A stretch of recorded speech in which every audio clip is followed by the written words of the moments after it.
হাজার টেনশন মাথায় আসুক, আপনি মন থেকে শক্ত থাকবেন, আমার আল্লাহ যা করে তা, আমার আল্লাহ যা করে তা, আমার আল্লাহ যা করে তা।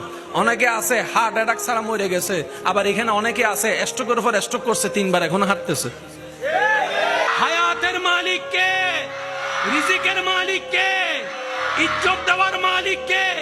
সম্পদ দেওয়ার মালিক কে? সুস্থতা দেওয়ার মালিক কে? সব দয়া করার মালিক কে?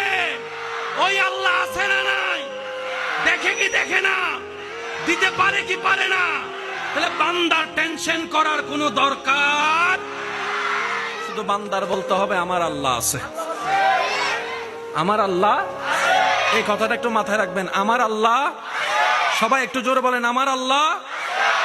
ইমানদার ভাইয়েরা, মনের শক্তি, মানসিক শক্তি, শারীরিক শক্তি, আর একটা হচ্ছে ইমানি শক্তি। কি শক্তি?